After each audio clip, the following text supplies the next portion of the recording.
అనగనగా ఇంద్రావతి రాజ్యంలో విజయుడు అనే రాజుండేవాడు. అతను తన అంతఃపురంలో ఒక బుజ్జి రామచిలుకను పెంచుకునేవాడు. ఇక అతని వద్ద గంగారాం అనే సేనాధిపతి ఉండేవాడు. ఒకరోజు రాజు విజయుడి పిలుపుతో అంతఃపురానికి వస్తాడు సేనాధిపతి గంగారాం.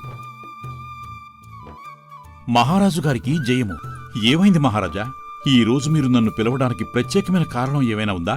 మన రాజ్యంపై ఎవరైనా దాడి చేయబోతున్నారా, లేదా మనమే మరో రాజ్యంపై దాడి చేయాలా? అసలు నన్ను ఎందుకు పిలిచారో సెలవివ్వండి మహారాజా అని చాలా ఆత్రుతగా అడుగుతాడు సేనాధిపతి గంగారాం. దానికి విజయుడు నవ్వుతూ, లేదు లేదు, నువ్వనుకున్నట్టు ఏమీ జరగలేదు. మన రాజ్యంపై ఎటువంటి దాడి జరగటం లేదు. అలాగే మనం ఎటువంటి యుద్ధం చేయటానికి వెళ్లటం లేదు. అయినా నువ్వు ఎందుకంత ఆవేశపడుతున్నావు? ముందు నీలో ఆవేశం తగ్గించుకుని నేను చెప్పేది ప్రశాంతంగా విను. సరే మహారాజా, మీ ఆజ్ఞ. నన్ను క్షమించండి. మీరు చెప్పింది ఏదైనా, అది ఎలాంటి పనైనా సరే చేయటానికి నేను సిద్ధంగా ఉన్నాను. అయితే విను, నువ్వు నీ దగ్గర ఉన్న అత్యుత్తమమైన సైనికులతో ఒక బృందాన్ని ఏర్పాటు చేసి ఒకరిని వెతకటానికి వెంటనే బయలుదేరాలి అని మహారాజు చెప్పడంతో మరింత ఆశ్చర్యంగా గంగారాం ఇలా అంటాడు. ఏంటి మహారాజా మీరంటుంది? మేం ఒకరిని వెతకడానికి బయలుదేరాలా? ఎవరిని వెతకాలి మహారాజా? జైలు నుండి ఎవరైనా ఖైదీ తప్పించుకున్నారా? ఖైదీ కాదు సేనాపతి, ఒక పిట్ట. మన మహల్ నుండి ఒక పిట్ట ఎగిరిపోయింది అని అనేసరికి గంగారాంకి ఒక్కసారిగా నవ్వు వస్తుంది. దాంతో రాజుతో ఇలా అంటాడు. ఏంటి మహారాజా, మన మహల్ నుండి తప్పించుకుని పారిపోయింది ఒక పిట్ట? మీరు ఏమంటున్నారు? ఒక పిట్ట కోసం మీరు నన్ను సైనికులతో వెతకమని చెప్తున్నారా? మాలాంటి యోధులు ఒక పిట్టని వెతుకుతూ వెళ్ళటం ఎంతవరకు సమంజసం మహారాజా? ఇది పిచ్చుకపై బ్రహ్మాస్త్రం వంటిదే అని పక్కపక్క నవ్వుతాడు గంగారాం. అయితే ఆ సేనాధిపతి మాటలకు చిరెత్తుకొస్తుంది మహారాజుకి. దాంతో ఆవేశంతో ఊగిపోతూ, ఇక చాలించు గంగారాం నీ నవ్వులు. మరొకసారి నువ్వు నవ్వితే నీ తలను నీ శరీరం నుండి వేరు చేయించగలను. జాగ్రత్త. నువ్వు ఎవరితో మాట్లాడుతున్నావో నీకు అర్థమైందా అని కోపంతో అంటాడు. దాంతో ఒక్కసారిగా ఉలిక్కిపడిన సేనాధిపతి ప్రాణభయంతో గజగజా వణికిపోతూ మహారాజుతో ఇలా అంటాడు. క్షమించండి మహారాజా, నన్ను క్షమించండి. నేను మీ మాటలను తప్పుగా అర్థం చేసుకున్నాను. మీరు ఇంతగా చెబుతున్నారు అంటే ఆ పిట్ట మీకు ఎంత ముఖ్యమో నాకు అర్థమవుతోంది. ఇక మీరు చెప్పినట్లే చేస్తాను మహారాజా. ఇప్పుడే వెళ్ళి నేను ఆ పిట్టను వెతుకుతాను. మంచిది. అయితే ఇది వట్టి పిట్ట కాదు. దానిని నేను నా అదృష్టంగా భావిస్తాను. అది మన అంతఃపురంలోకి వచ్చినప్పటినుంచి నేను ఒక్క యుద్ధం కూడా ఓడిపోలేదు. అందుకే ఆ పిట్ట అంటే నాకు అంత ఇష్టం. నేను చెబుతున్నది నీకు అర్థమవుతుందనుకుంటున్నాను. నాకర్థమైంది మహారాజా. అయితే ఆ పిట్టను ఎలా గుర్తుపట్టాలో కాస్త వివరంగా చెప్తారా? దాని గురించి నువ్వేం చింతించవద్దు. మన ఆస్థాన కళాకారుడు ఆ పిట్టను గుర్తించడానికి చిత్రాన్ని గీశాడు అంటూ ఆ బుల్లి రామచిలుక చిత్రాన్ని సేనాధిపతికిస్తూ, ఇదిగో చిత్రపటం. దీని ద్వారా ఆ పక్షిని సులభంగా గుర్తించవచ్చు. కాబట్టి వెంటనే బయలుదేరి దాన్ని వెతికి పట్టుకురండి. అలాగే మహారాజా, వెంటనే బయలుదేరి వెళ్తాం. అయితే నాకొక సందేహం.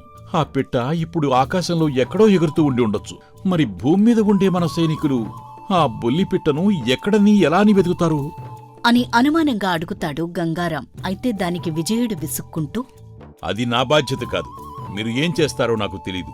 నేను చెప్పిన ఆజ్ఞను వెంటనే పాటించండి. ఆ పిట్ట ఎట్టి పరిస్థితుల్లోనూ నా మహలుకు తిరిగి రావాల్సిందే. ఇక ఆలస్యం చేయకుండా బయలుదేరండి అని చెప్పడంతో సేనాధిపతి మారు మాట్లాడకుండా వెంటనే తన సైనికులతో ఆ పిట్టను వెతకడానికి బయలుదేరతాడు.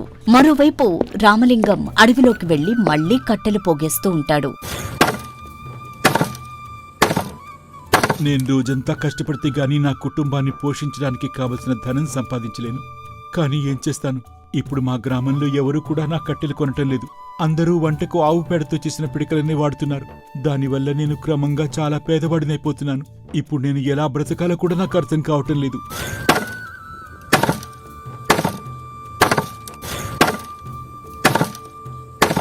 నా ఈ కట్టెలు ఎలా ఉన్నాయో చూపించన్నా. త్వరలో మా ఇంట్లో ఒక వేడుకుందనా, అందుకు వంట చేయడానికి పెద్ద మొత్తంలో కట్టెలు కావాలి అని అడగడంతో రాక వచ్చిన బేరానికి రామలింగం తెగ సంబరపడిపోతూ తన దగ్గర ఉన్న కట్టెలను అతనికి చూపిస్తాడు. అయితే అవి చూసి నిట్టూర్చి ఆ వ్యక్తి ఇలా అంటాడు. అయ్యో ఏటన్నా ఇవి ఆడుకోవడానికి కర్రలుగా కూడా పనికిరావు. వీటిని ఎవరు కొంటారు చెప్పు? నాకు మేలు రకం కట్టెలు కావాలి. అవి ఎండు కట్లయితే మరీ మంచిది అని అడిగేసరికి తన వద్ద ఎండుకట్టెలు లేవని చెప్పి బాధగా రామలింగం ఆ కట్టెలను పట్టుకుని తన ఊరి వైపుకు వెళతాడు. ఇక ఊళ్ళో కనిపించిన వారందరికీ తన కట్టెలు చూపించి కట్టెలు తీసుకోండి, మంచి కట్టెలు అంటూ విన్నపం చేస్తూ ఉంటాడు. కాని ఆ రోజుకు ఒక్క కట్టెను కూడా అతను అమ్మలేకపోతాడు. దాంతో సాయంత్రం అయ్యేసరికి ఖాళీ చేతులతో ఇంటికి తిరిగి వస్తాడు రామలింగం. ఇక రామలింగం భార్య శాంతి నిరాశగా ఇంటికి వచ్చిన భర్తను చూసి ఇలా అంటుంది. అయ్యో, ఏమైంది? ఎందుకంత విచారంగా ఉన్నారు? ఈరోజు మన అదృష్టం మారింది అనుకుంటున్నాను. లేదు శాంతి, నేను ఈరోజు ఒక్క కట్టెను కూడా అమ్మలేకపోయాను. నా అదృష్టం ఏమీ బాగోలేదు. రోజూ ఇలా జరుగుతూ ఉంటే మనం ఎలా బ్రతకాలో నాకు తెలియటం లేదు. అయ్యో, ఈ ఇంటికి పెద్ద దిక్కు మీరు. మీరే ఇలా అధైర్యపడితే ఎలా చెప్పండి? మీరు ధైర్యంగా ఉండాలి. ఏదో ఒకరోజు మనకంతా మంచి జరుగుతుంది. మన బాధలు త్వరలోనే మాయమవుతాయి. ఇక మరుసటి రోజు రామలింగం అడవిలోకి వెళ్లి మళ్లీ కట్టెలు పోగేస్తూ ఉంటాడు. ఇంతలో ఆ రాజమహల్లో తప్పిపోయిన ఆ రామచిలుక అతని వద్దకు వచ్చి అతని చుట్టూ గాలిలో ఎగురుతూ ఉంటుంది. ఏం పిట్టా, ఎక్కడి నుంచి వచ్చావు నువ్వు? చాలా ముద్దుగా ఉన్నావు. నా వెంట పడ్డావేంటి? నా దగ్గర నీకు పెట్టడానికి ఏమీ లేదు. నేనే ఒక పేదవాణ్ణి. దయచేసి ఇక్కడి నుంచి వెళ్ళిపో. నా పని నేను చేసుకుంటాను అంటూ రామలింగం ఆ పిట్టను తోసివేయడానికి ప్రయత్నిస్తాడు. కాని ఆ పిట్ట ఇంకా మొండిగా అక్కడే ఉండిపోతుంది. దాంతో ఇక రామలింగం చేసేదేమీ లేక తన కట్టెలను తీసుకుని ఊరికి బయలుదేరతాడు. ఆ పిట్ట కూడా అతని వెనకాలే వస్తుంది. అది చూసి రామలింగం ఇలా అనుకుంటాడు. ఈ పిట్టేంటి నా వెంట పడింది? నన్ను ఎందుకు వెంబడిస్తుంది? ఇంత పెద్ద ఊరుంది కదా, దీనికి నేనే దొరికానా? అసలు దీనికి ఏం కావాలి అని అనుకుంటూనే ఊళ్ళోకి వెళతాడు. ఇంతలో నిన్న కట్టెలు బేరం చేసిన ఆ వ్యక్తి మళ్లీ రామలింగం వద్దకు వచ్చి ఇలా అంటాడు. ఇదిగో నిన్నే. నీకు నేను చెప్పినట్టు భారీ మొత్తంలో కట్టెలు కావాలని అడిగాను కదా. నీకు ఎన్ని వీలైతే అని తీసుకుని ఆ రామాలయం పక్కన ఉన్న మా ఇంటి దగ్గరికి రా. అక్కడిచ్చేసి ఇదిగో ఈ కొద్దిపాటి సొమ్మును భయానగా ఉంచు. మిగతాది కట్టెలన్నీ ఇచ్చేసిన తర్వాత నీకు ఇస్తానులే అని చెప్పి ఆ డబ్బులు రామలింగం చేతిలో పెట్టి అతను చెప్పేది కూడా వినకుండా ఆ వ్యక్తి అక్కడి నుండి వెళ్ళిపోతాడు. దాంతో ఆశ్చర్యపోయిన రామలింగం ఇలా అనుకుంటాడు. ఈ రోజేంటి ఇలా జరిగింది? మొదటిసారి నా అదృష్టం మారినట్టుంది. లేకపోతే నిన్న వద్దు అని చెప్పిన ఆ వ్యక్తి మళ్ళీ వచ్చి ఇంత పెద్ద బేరం నాతో కుదుర్చుకోవడం ఏంటి? అంతా ఆశ్చర్యంగా ఉంది అని అనుకుంటూ ఉండగా ఆ రామచిలుక అతని వైపు చూస్తూ ఇంకా అతన్ని అనుసరిస్తూ ఉంటుంది. ఇంతలో మరో వ్యక్తి అక్కడికి వచ్చి, అన్నా, ఈ కట్లు నిజంగా మేలు రకమేనా? అవునన్నా, మీకెన్ని కావాలి? అన్నీ ఇవ్వు. మా ఇంట్లో అతిథులున్నారు. వంట చేయడానికి చాలా కట్లు అవసరం అవుతాయి. తప్పకుండా అన్నా. ఇదిగో ప్రస్తుతానికి ఇవి తీసుకోండి. మిగతావి నేను ఇప్పుడే తెచ్చిస్తాను. అతని వద్ద ఉన్న కట్టెలన్నీ ఇచ్చేస్తాడు రామలింగం. అలా ఆ రోజు మొత్తం కట్టెలన్నీ అమ్మేసి తిరిగి వస్తూ తనలో తాను ఇలా అనుకుంటాడు. అప్పటికే ఆ రామచిలుక అతని వెంట వస్తూనే ఉంటుంది. నిజంగా ఈ రోజు చాలా మంచి రోజు. ఎప్పుడూ అమ్మలేని కట్టెలన్నీ ఈ రోజు ఒక్క రోజులోనే అమ్మేశాను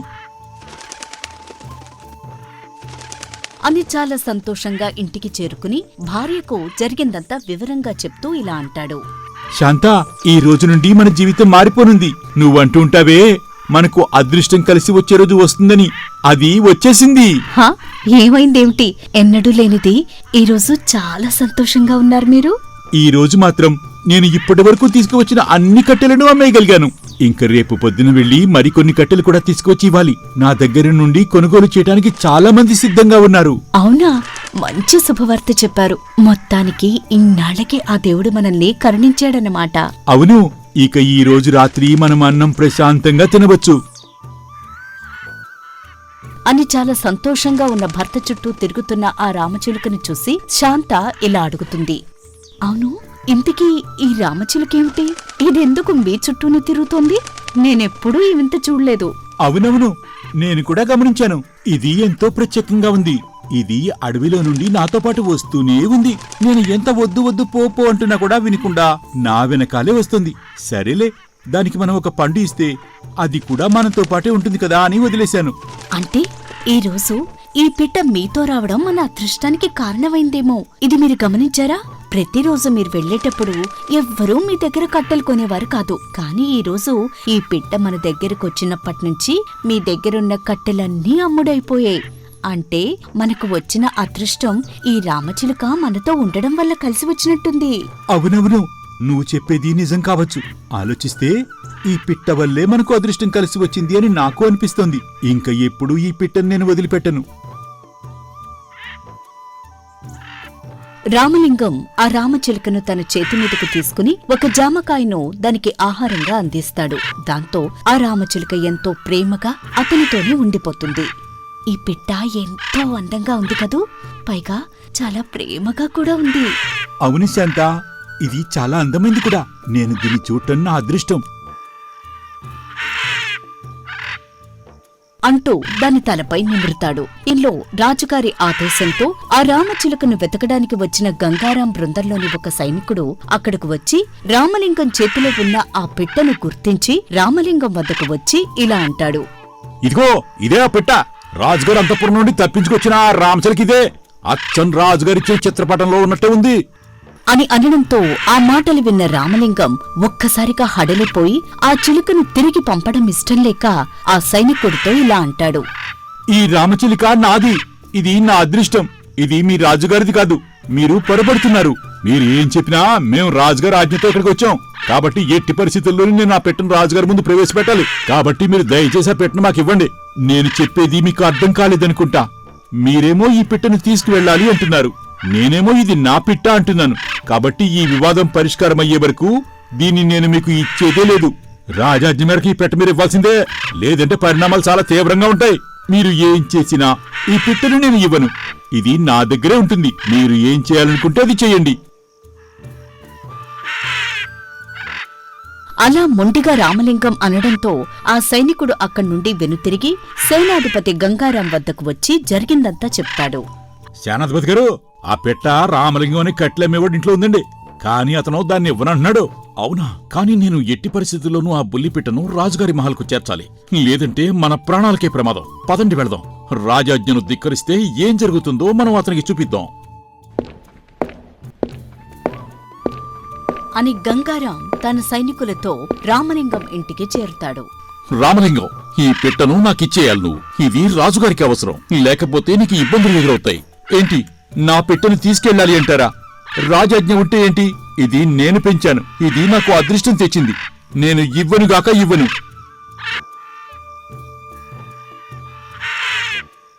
అని చెప్పడంతో గంగారాం అతనిపై దాడి చేసి దౌర్జన్యంతో ఆ పెట్టెను అతని వద్ద నుండి లాక్కుని తీసుకువెళ్ళిస్తాడు. ఇక అప్పుడు మహారాజు విజయుడు ఇలా అంటాడు. సెహబాష్ సేనాధిపతి, మొత్తానికి నా బుజ్జిపిట్టను నా వద్దకు తీసుకువచ్చావు. నీకేం కావాలో కోరుకో అని ఆ రామచిలుకను సేనాధిపతి చేతి నుండి తీసుకుంటూ ఉండగా ఆ పిట్ట మళ్లీ తప్పించుకుని అక్కడి నుండి పారిపోతుంది. అలా అది అక్కడి నుండి మళ్లీ రామలింగం ఇంటికే వచ్చి విచారంగా కూర్చుని ఉన్న రామలింగం భుజంపై వాలుతుంది. తప్పిపోయింది అనుకున్న అదృష్టం మళ్లీ రావడంతో రామలింగం ఇలా అంటాడు. మొత్తానికి నువ్వు మళ్ళీ నా దగ్గరికి వస్తావని నేను అనుకోలేదు. నాకిప్పుడు చాలా సంతోషంగా ఉంది. ఇంక నేనెప్పుడూ నిన్ను వదిలిపెట్టను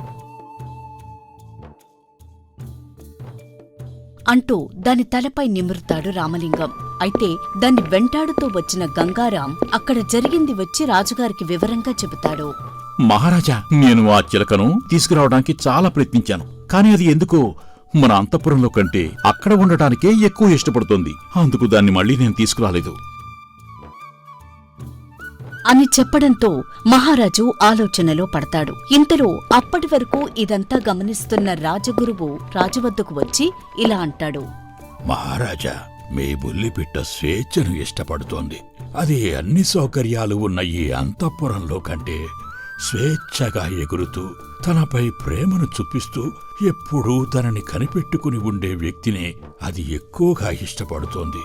అందుకే మీరు ఎన్నిసార్లు తీసుకువచ్చినా ఆ బుల్లిపిట్ట ఈ అంతఃపురంలో ఉండదు. కాబట్టి ఇక దానిని ఆ స్వేచ్ఛా జీవితానికే వదిలేయండి